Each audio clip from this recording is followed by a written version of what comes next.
We'll see some word related to language chapter. Lexical unit क्या होता है? One word of language. एक word को, लैंग्वेज को एक वर्ड को होता है. फॉर एग्जाम्पल ए बी, इनको बोलते हैं lexical unit. One word of language को बोलते हैं लेक्सिकल यूनिट. लेक्सिस बोलते हैं वोकैबुलरी. लेक्सिक्स का मतलब वोकैबुलरी. और one new word of a language को बोलते हैं lexical unit. Semantics deal with meaning of lexical unit. So semantic deals with meaning of lexical unit, so बोलते हैं semantics. Pragmatics field of linguistics studies how context alters the meaning of the word. तो pragmatics क्या है?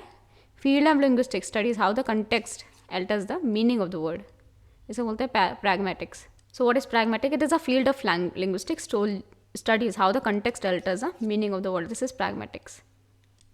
जैसे crack, एक जगह crack use करोगे. For example crack लग गया, सपोज एडी में क्रैक लग गया, एक हो गया क्रैक, ये बंदा तो बिल्कुल क्रैक है.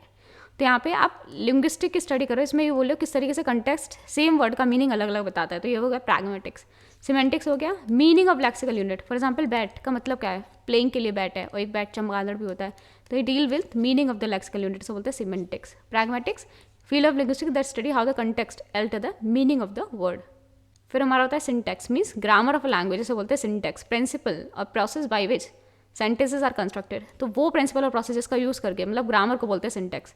प्रिंसिपल और process by which sentences are constructed को बोलते हैं सिंटैक्स. फिर dialect regional variation of language. Dialect for example हर जगह डायलेक्ट अलग अलग होती है, वहाँ पे रीजन के हिसाब से वेरिएशन आते हैं लैंग्वेज में, से बोलते हैं dialect. Social variation of language can be caste, class, nationality, region और gender. Social context for example छोटे कास्ट वाले की लैंग्वेज अलग होती है और बड़े कास्ट की अलग होती है, तो उसे सोशल एक्स बोलते हैं. तो social variation of language society की वजह से वेरिएशन आता है. फॉर एग्जाम्पल गली नुक्कड़ वाले लड़कों की थोड़ी गालियाँ ज़्यादा होती है, तो वो सोशल एक्ट है. तो social variation of language can be in class, caste, nationality, region और जेंडर. फिर होता है हमारा idiolect, individual variation of language. Individual में डिफर इन पीटीवी, एसएनआर. तो इंडिविजुअल वेरिएशन फॉर एग्जाम्पल कोई ज़्यादा तेज बोलता है, कोई ज़्यादा धीमे बोलता है, तो इंडिविजुअल वेरिएशन जो लैंग्वेज के होते हैं तो होता है आइडोलेक्स. तो individual variation of language is known as idiolects. इसे बोलते हैं PVT, SNR. For example pitch, tone, volume, एस स्पीड, नेसैलिटी नाक से बोलते हैं कुछ लोग, and rhythm.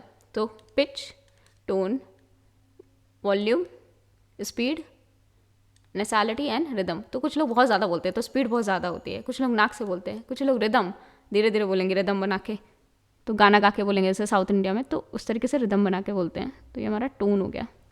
So individual variation of language. Individual में differ in PVT, SNR, pitch, tone, volume, speed, nasality and rhythm.